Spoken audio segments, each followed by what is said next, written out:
I mean, I think we hear often, or I don't know if anybody else has heard this saying, but I like to keep it in mind a lot. But the idea that you should be saying no more than you're saying yes. And that's really important to just set boundaries for yourself, especially when you're trying to build some focus in your career. Building a successful real estate career requires you to adapt, pivot, and constantly master new skills. We're Katie and Daniel Steinfeld. We've built our own innovative brokerage, and in this podcast, we've assembled actionable tips and strategies that you can implement to take your business to its maximum potential. It's time to level up. Level up.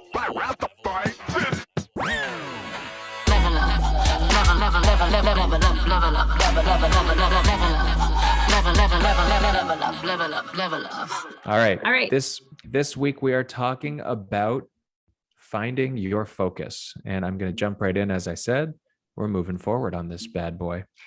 So we are into week 3 of the Lead Gen Bootcamp. For those of you who have been with us for weeks 1 and 2, you know what this is all about. For those of you who are fresh, that's okay. Welcome. We're in week 3, establish your focus. The first 2 weeks recordings are available if you scroll back on Real Estate Road or through the access to our Google Drive, where all of this and other resources are consistently available, where you can catch up, recap, so on and so forth. So this week we are talking about establishing your focus. We built your database. We talked about some of the ways that you can be an authority in your market with that database. But before you get all crazy and doing all kinds of things in your business, you need to have a better sense of what it is you're going to be focused on. And we talk about this a lot. For those of you who have participated in our OTB 100 session, which we do for the last 100 days of the year, this was a very critical addition to our OTB 100 last year as really the first step that you should take advantage of when you're starting to put your business together. And I can't tell if Katie's frozen. It looks like she is because she's really not moving. So I'm just going to keep talking while she catches her face because it looks like she's frozen. So this week we are talking about establishing your focus. Oh, is that her that's chatting? Oh, no. Hi there. Good morning. Good morning. So yes, you can chat with us at any point. I'll point that out if you're watching on Facebook, if you're watching on Zoom. Questions as we go, feel free to type them in, ask them, and we will answer them in real time. And at some point, Katie's face will become animated again. At the moment, she is a statue, and that's fine. Okay, so let's move forward here. We are talking about focus. And this is one of a few quotes we're going to go through here. I will read it, but so can you. Always remember your focus determines your reality. And that is a crucial thing. Where you spend your time, Katie's back, hello. Where you spend your time focusing yourself. She's so angry. Sorry, Katie. Are you okay now? Are you back with us? I feel like I'm just freezing like crazy, but we'll see how it goes. Hopefully, I don't even think you can hear me. Yeah, we hear you, but it sounds like you're slowly drowning in a swamp of really gurgly water. Okay. Oh, no, that's better. Yeah, it's fantastic. Okay. It's like you were never gone. All right. Sorry. That's okay. Sorry to interrupt. It's okay. I was just reading quotes, so I didn't even have to be speaking. They could have seen where I was going with that. But basically, the whole point of what we're talking about today is that if you're not honed in on what it is you're supposed to be doing, you're going to lose sight of where you need to be and not have the accountability and direction that you need. But also, whatever it is you choose to be focused on is going to be where your reality ends up. Right. So it's not just about sticking to a task. It's about taking the time to determine what the right tasks are for the type of person you are and what you want to be doing with your business. You can jump in here if your sound is working. Hopefully, yeah. Knock on the door if it does enter the wall. So I think we all understand what the importance of focus is, but in case we need a little bit of a reminder, obviously it gives you a clear path to the direction that you want to be going.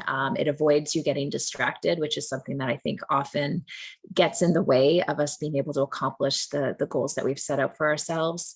It avoids delaying the process and taking the steps that you need in order to move forward towards your goals. And it also allows you to really evaluate things. And I think that's something that we often forget to do every so often, is just to see where we're at.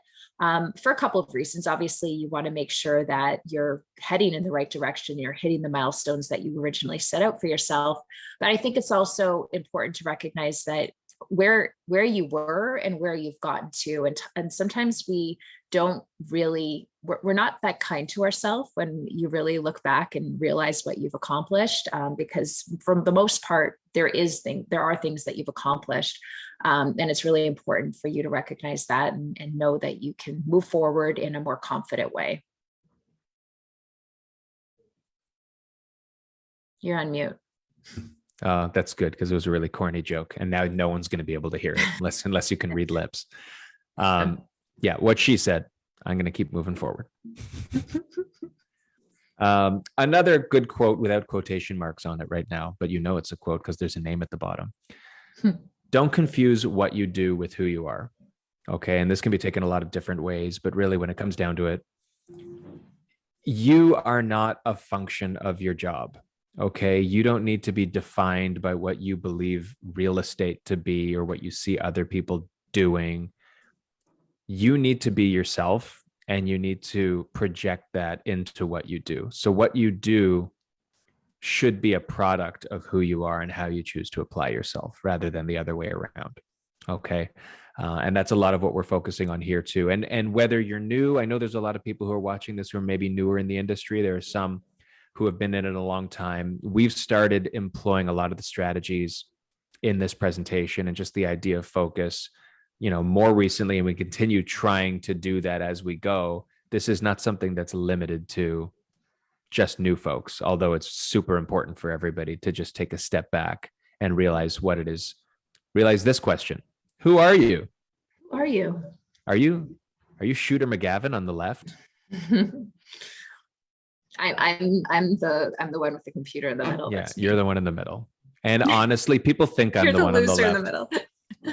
Well, people think I'm the one on the left, but I'm very not him at all. I'm probably in the middle as well.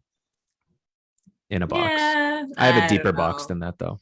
I think you're Shooter McGavin. I am not on the Shooter outside. McGavin. On the outside. On the outside. But on the inside, I'm just sitting in a box.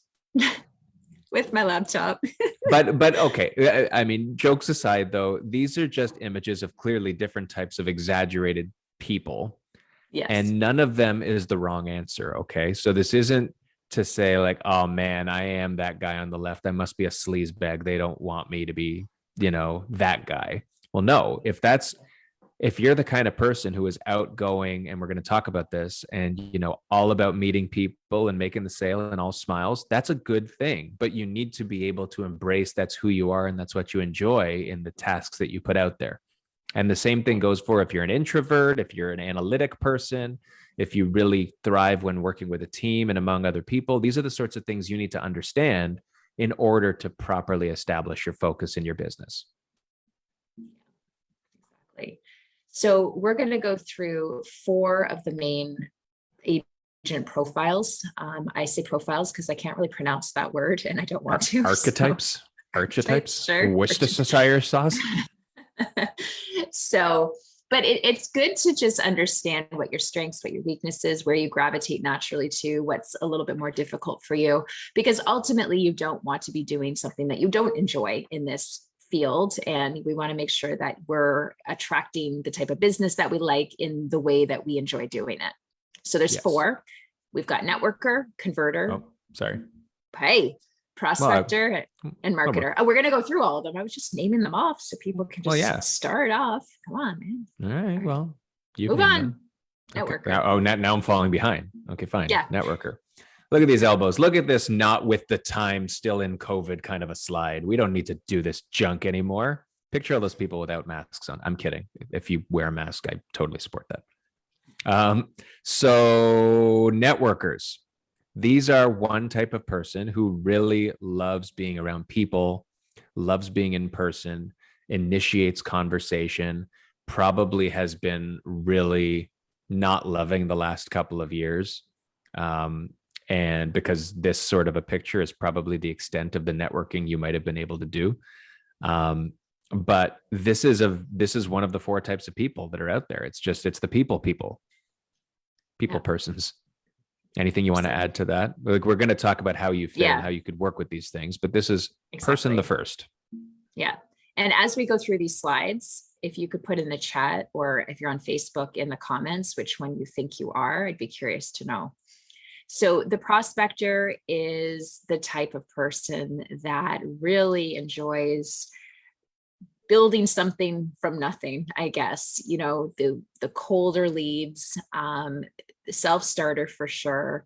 I guess when you're framing it in the real estate world, it's more of the traditional salesperson that might have been more common maybe a few decades ago, but still somebody that's very active and a very great option if you're a salesperson today. But that is the prospector. It is. The converter.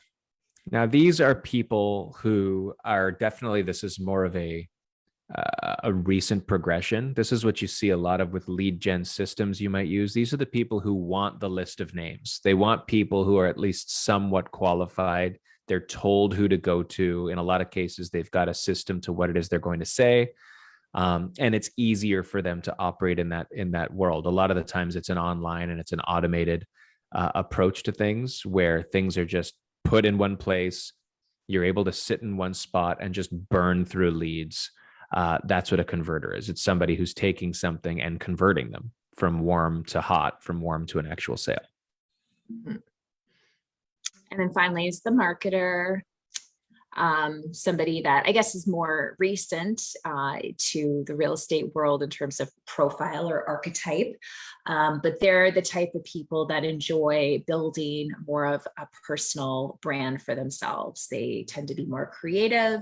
They're interested in a lot of the social media apps. And I mean, obviously, you don't have to be just one of these. You could probably connect with a couple of them, but this type of person definitely it's more of having that social presence and online presence to create an entire brand for themselves.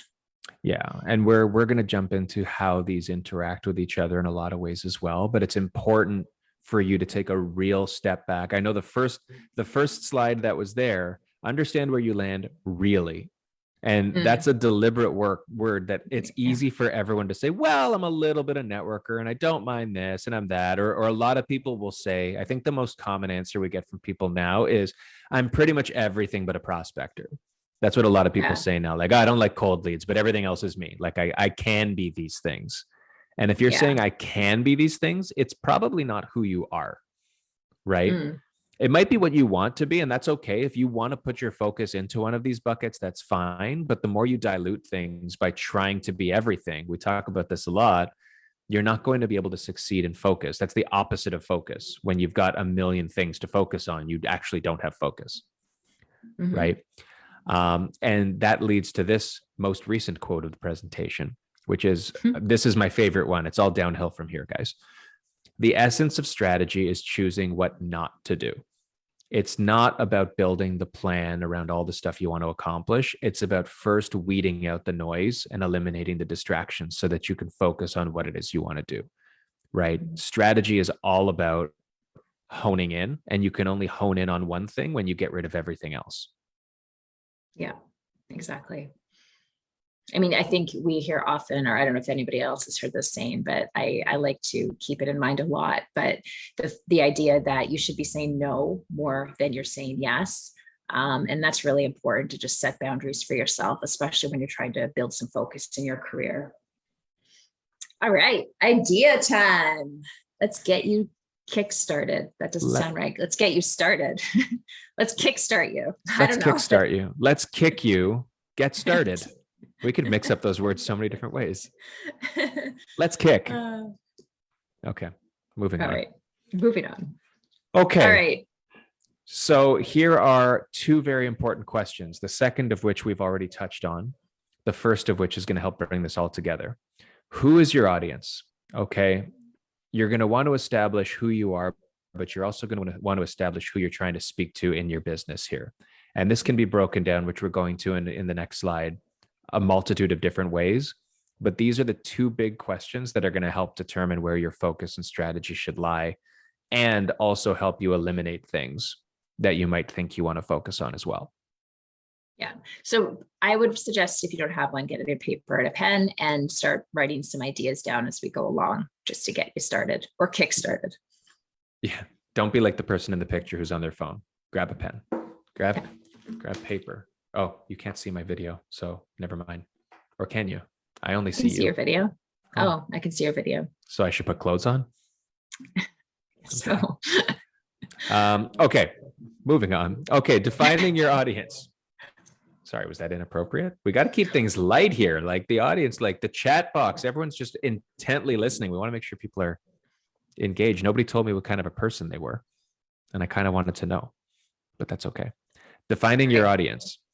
These are the different types of buckets that you can put people into when you're trying to establish who your audience is. And again, a lot of this might be common sense to you, but this hopefully will allow you to look at the multitude of different ways you can break down your audience. And the more specific you're able to get, the easier it's going to be for you to be able to focus on that particular audience.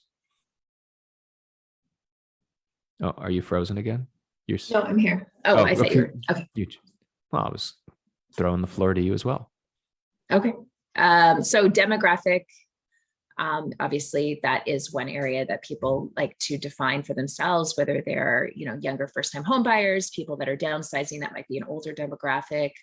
Not only age though, think about gender, culture, marital status, their income bracket, their education. Everybody should kind of have their person or their, what is that called? Their avatar. Your avatar. Yeah. If you have a client avatar in mind, I would say mine is a young professional single woman, like in her 30s to 40s, that has their first home, that might be looking to size up or to get an investment property. That tends to be my, I guess, type of client that I enjoy working with, and that tends to gravitate towards me. What about you, Daniel? I don't think you've ever said my actual name before. Ever? Like ever. Strange. I tend to, it's a weird balance. For my ideal client are people who are a lot like me in terms of being loose, easygoing, but also analytical, because I operate a lot in being able to explain things with numbers, being able to explain statistics and make sense of things in helping visualize.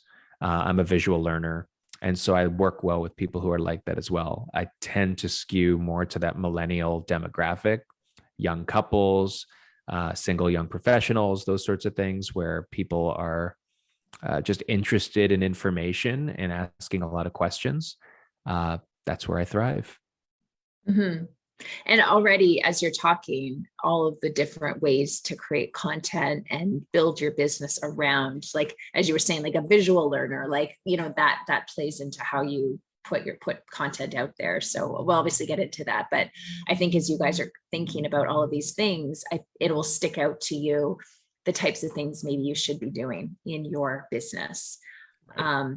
So, we talk, obviously the client type, I guess, is a more formal one for your audience, like first-time home buyer, investor, first-time seller, downsizer, somebody that's relocating, or maybe a recreational buyer if you're looking at more of the cottage market, or something like that. That might be your ideal or the target client that you might have. Yeah. And it might, this can also cross, like, this is a very, Definitely. very limited list that can get a lot bigger. It could be commercial clients. It could be investor clients. Or sorry, I did say investor there, industrial, whatever, but we talk about it in location, things like urban versus rural. That's another fun word. Are you focused on a farming area, and how do these different things potentially intersect each other? Right. Mm-hmm. Your audience might be one of these things in one of these buckets, or it might be a couple of different bullets that work together.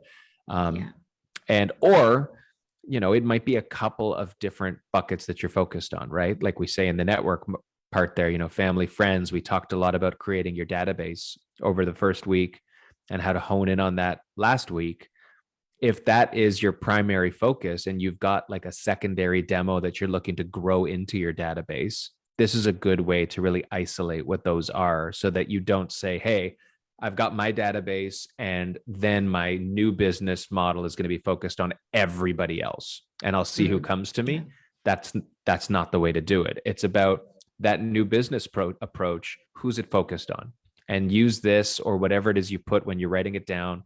Build a mind map, which we do a lot of, just throwing everything on a page and eliminating things one by one until you're left with the stuff that's most important.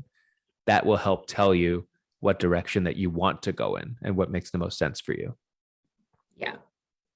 Yeah, there's a lot there, and things throughout my career as well. Just thinking, at one point I thought I wanted to focus in on the luxury market and quickly realized that that's really not where I enjoy marketing to, like the people I'd like marketing to, or the people that I actually connect with. So, I think, you could not try, but think of different types of audiences. And I think your gut will tell you a lot in terms of what makes more sense for you and your personality. Absolutely. And so now we're going to make the connection. Are you ready? This is like your favorite chart ever. I love this chart. I love all charts. Well, because you've got to be able to take what we've talked about. This is all just such simple stuff, though. Like we're deliberately showing you things that we want you to look at it and be like, of course. But how much have you done this stuff? How much did we do this stuff before we started talking about it? Right? It's easy to know what to do. It's a lot harder to put it into practice. And so going step by step, like we have, or like you will, now brings you to this important point where you say, okay, who have I established that I am? And you can see here, we've got this, what do they call these things? A Venn diagram? Yes, a Venn diagram. So we've got this. There's spots here where, like we said, you could intersect in a lot of different ways, right? You might be a pure networker. You might say, hey, you know what? I'm a networker, but I also, I'm just such a people person that I want to meet people in social situations and build relationships that way. But I also like meeting people at their front door or calling them cold and having conversations. So falling into a spot like this makes sense. Any of these intersections can make sense. However, like we said, to be effective in implementing a strategy, you want to stay out of these 5 in the middle. You don't want to call yourself 3 or more of the 4 things, because that's really not focus. That's a cop-out is what that is. And even though there's elements to us that probably touch on all sorts of different types of people, and we're multidimensional and all that stuff, you want to be able to hone in on a couple things. Number 1, what are you best at? Where do you thrive the most? And number 2, what do you want to be doing? Because this job, we're all entrepreneurs and we're doing this for a reason, hopefully beyond solely, I want to make a lot of money, right? But having control of your own job is a responsibility, and taking a step back and telling yourself what to do. And you can't do that if you just say, I'm going to do everything. So you need, and I feel like I'm belaboring the point here, but it's so important that you need to be able to focus on these. And then once you're able to do that, then you start saying, okay, I take this, I take the type of person I am, and I take from the last slide, the types of people I'm trying to reach and I'd like to reach. What are the tasks and activities that make the most sense to achieve that goal within the type of person I am and the type of people I'm trying to reach? What can I say makes sense, and how am I going to be able to implement that? And that's the connection that you're making. There's examples here which we can go through of the types of things you might put into play. Okay, so let's take somebody that is focused on a geographic area, like they're farming a local market, and they are a networker and a bit of a marketer. Okay, so you're a networker and a marketer, and you're focused on farming. So you want to reach a particular area. The networking activities that you're going to want to put into place, which you could really meld those two really well. Like there's a reason these are in the order that they're in. But from a networking perspective, create events. Get involved in the community in such a way that, number 1, maybe let's say you're focused on, I don't know, pick a small town. Do they have a chamber of commerce? Do they have some sort of a group where there's weekly, monthly meetings, getting engaged with the town, that sort of thing, where you have the opportunity to engage with other business owners, other entrepreneurs, the community at large. Those are the sorts of things you're either going to want to participate in early or start planning yourself as you start to build out what your plan is. And when and if you start planning them out, that gives you an opportunity to leverage the marketing side as well. The ability you have to put out there that you're in the community and start to share and create a social connection with people, maybe start advertising the events you're doing. As you go to the events, start to put out there, hey, I'm here. Can't wait to meet all you. Hey, I was here. Reach out to these people afterwards. Have some stuff that you're going to send them that starts to build your brand in the eyes of people. Sponsor events with your brand so that there's a way to leverage your brand equity within these networking opportunities as well. There's a million different things you could think of, but those are the sorts of things that you'd look at versus if you were a prospector, and you can still have a farming approach, right? But what sorts of things would you do if you're a prospector? Yeah, you would definitely be door knocking, having a call list and calling people in the neighborhood. Maybe you're doing postcards or distributing materials as you are door knocking. Those could all be ways. I mean, I think postcards would probably more fall into the marketing side of things a little bit. I think it could be both. Crossover. It could be both.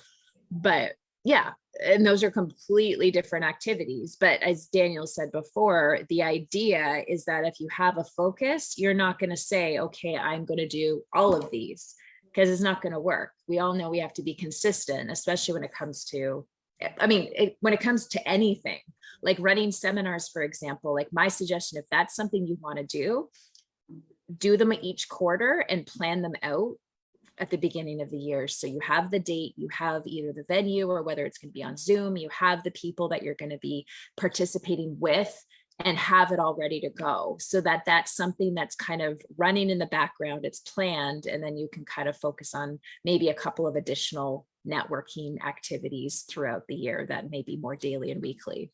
Right. And the nice thing too, and I was just speaking to one of our agents about this morning, is once you get the wheels turning on whatever your strategy is and you systematize these things, it gets so much easier. Your time is used efficiently. It becomes unconscious that you're being effective and doing the things without the stress, right? You know what's coming and when, but you've done it before. And the consistency of application of what it is you're doing is what's going to bring you success, right? So you're not pigeonholed to just the one thing, just because that's what falls under there, but you should focus on doing that one thing well and consistently before you take on another thing.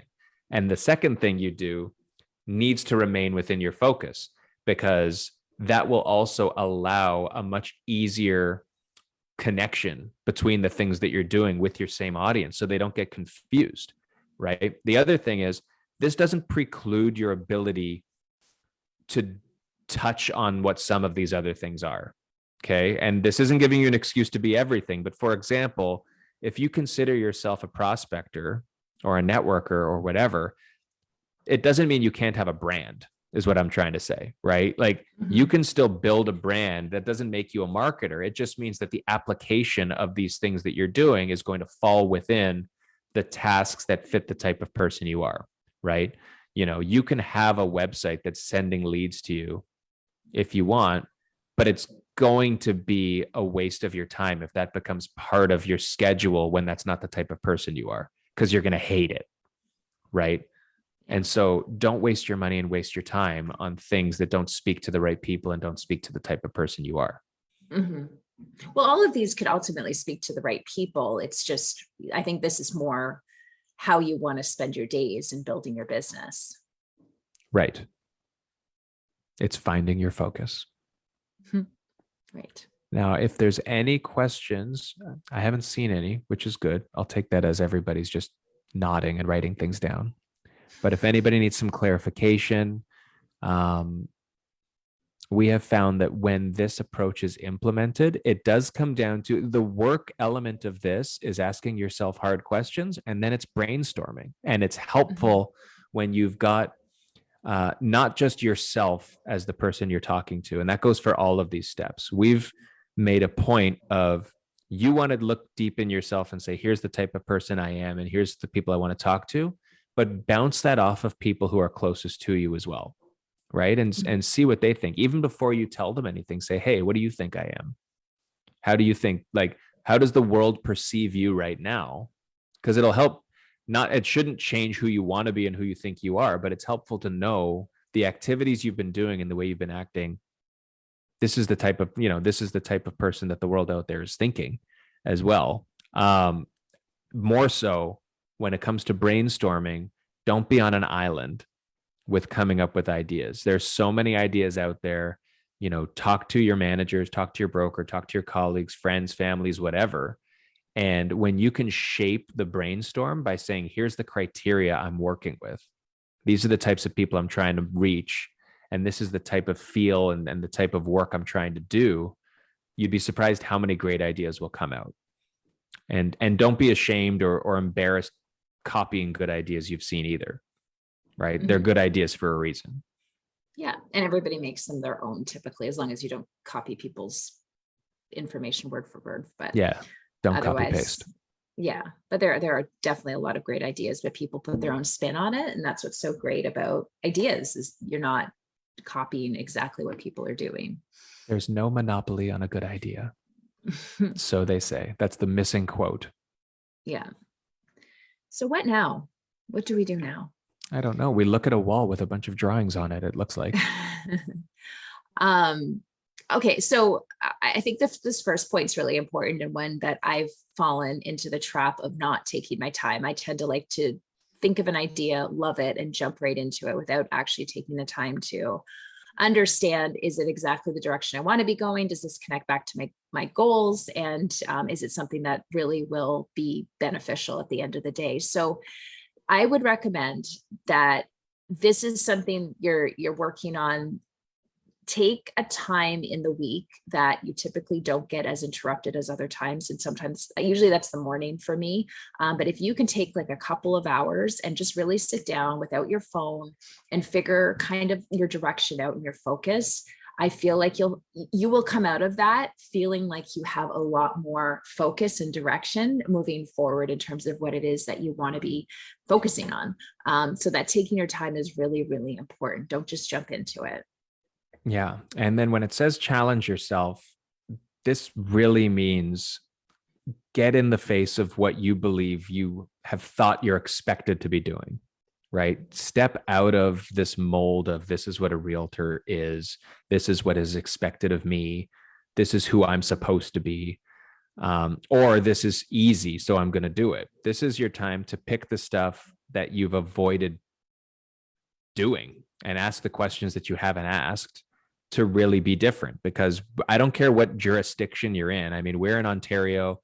The Toronto area has almost 70,000 people doing the same job as us. If you're not challenging yourself to really focus on what you want to do and what makes you, you're going to fall into this web of everybody else, right? What makes you different? Take advantage of the things that make you different and use that as an advantage to yourself. And so in doing that, it leads to the next point. Decide on your path, my friends. Decide on your path. And I think for newer agents, it's harder because you are doing this for the first time. You might not know that you enjoy a certain task over others. So also decide on a path, but be kind with yourself. If you go through these steps, try it out, and maybe it might not be the best fit for you. I'm not saying bounce between different things, but I'm also saying that if you're going to torture yourself for the next year doing something that you truly don't love doing, and you really honestly didn't think that when you had started out on this, don't worry. That's kind of part of the process. And again, I'm speaking from experience here because this is kind of the same journey that I've been on, and I've tried different things and recognized what I love, what I don't love. And it's taken me years to do that. But all we're seeing here is that if you can pick a direction based on the type of person that you know yourself to be, it will help guide you and put you in that right direction where you're able to go to those next steps of committing and setting the wheels in motion. Yeah. If you're going to shift gears, it's okay, but learn from the reason you're shifting gears, right? Like it's not a mistake, but it's a mistake if you don't like something, shift gears, and then go back to it again 2 months later, right? Yeah. If you've decided something's not for you, the positive of that is you're able to cross something off the list that you're not going to return to unless there's very different circumstances, right? So it's still honing in your focus. It's just taking a little bit longer. And that's really important when you decide on a path or if you shift off the path. And then you stick to it in light of the fact that you can get off of it if you really need to, but the idea is that you're sticking to it and then you get going. And once you get going, that's where we start talking about things like getting your systems in place and really creating a schedule and a model for yourself that's going to work, that is keeping you accountable and keeping you aware of what it is that you need to do all the time. That's the idea here. It gives you that direction you need, which is all the stuff we were talking about at the beginning. Right. And it's that consistency, because I think if you've been doing this for a little bit, I think we all, well, maybe we don't recognize it, but it's something that it's taken me a while to recognize, that it'll take you, 60 to 90 days is usually that sweet spot for starting to see the results of your consistency pay off. So when somebody says to me, and I've had a few people say to me in the past, like, oh, like I was really, posting consistently on social media, like I was connecting with people, like my friends, and talking to them and blah, blah, blah. And then the week I decided to take off, like I've been doing that for a little bit. And then all of a sudden the week I decided to not do it anymore, I start getting these phone calls from people. That's not like, it's not because you stopped doing it. It's because all of the work you put in over the last, 3 months or 2 months or whatever it is starting to be recognized. It's the same thing if you're trying to like get fit or going on a diet or whatever it is. Like it's all of the work that you put into like the back end is when it starts getting realized. And sometimes it takes us a while to recognize it. And sometimes we fall off of that path before we get a chance to really see the results of our efforts that we've put in. So if you can keep that in mind, like that 60 to 90 magic window, just keep going for that amount of time. And then like, that's why we like to do quarterly reviews with our agents, because by that time you should start seeing some results of your efforts if you've been consistent. So that's really important to keep in mind as well. Preach. Is that what you said? That is what I said. It sounded like you said bitch. I didn't. I wouldn't. It's like, be that wow. bold. I could have. I can next time I come off mute, but not this time. Oh boy. Would have been out of place. It would. Look at all those happy people. Look at them. All right. So as we've mentioned, we are in addition to doing all these sessions, we are a full service brokerage. We're based in Vaughan, and our agents are across the wide spanning GGHA, dare I say, the the greater Golden Horseshoe area, the Gouda and Cheddar Horseshoe area. And we're always looking to bring on new great people. And I think everybody who ever partakes in our sessions are just of the right mindset, that they want to, better their business and look for ways to grow in real estate. And that's what we like helping people do. So if you're ever considering a new place to go, our phones are always open. Your computer's about to be dead, so maybe don't email Katie. Well, send us a text. That's probably the easiest way to start talking. But no, we're not, no pressure or anything like that. Even if you just want to have a chat. So much pressure. If you don't call us, don't come to next week's section. No, session. Like if you do call us, we're not going to be constantly following up with you and like just bothering the heck out of you. But if you want to explore kind of a different option, then we're always open to chat. That is true. Yes. And also, if you're not yet listening to our podcast, that's a really big logo, but look up Level Up, the podcast for realtors. Or are you I hear you typing. Were you like putting a link in there? No, you weren't. I was typing. There actually are, no, it's fine. There's a couple of sessions that we've done, or a couple of podcasts we've done in the past, that dive a little bit deeper into the focus thing as well, or all sorts of topics about lead gen and ideas and all that stuff. I think we've done like 140 episodes now. So if you're not yet sick of our voices, we have been consistent. If you're not yet done listening to us, then yeah, you can go binge listen for probably 3 straight days. That would be a nightmare. That's what everybody else wants to do. God, yeah, don't do that. But by all means, we'd love it if you gave that a listen and suggest any topics you want us to talk about here or on there. It's what we like to do, is just we learn from these things as well. So by all means, reach out anytime. Clearly, we love to talk.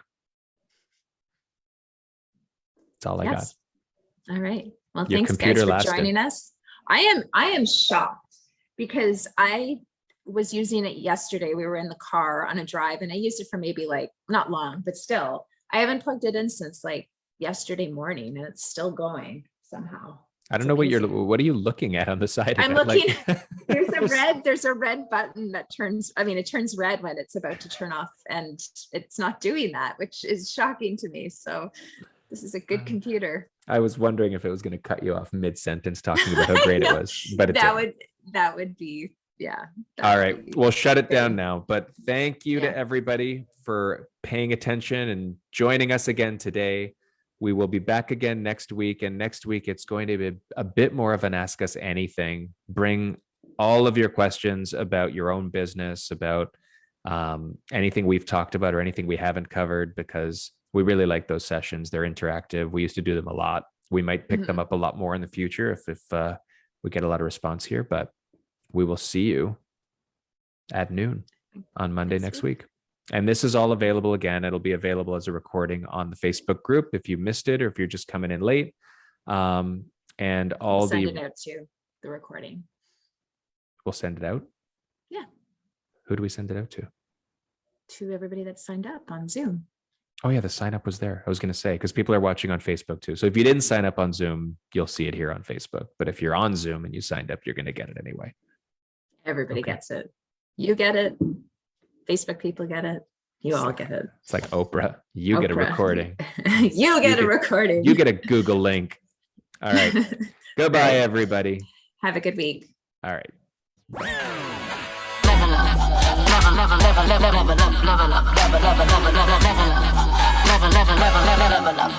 Level up.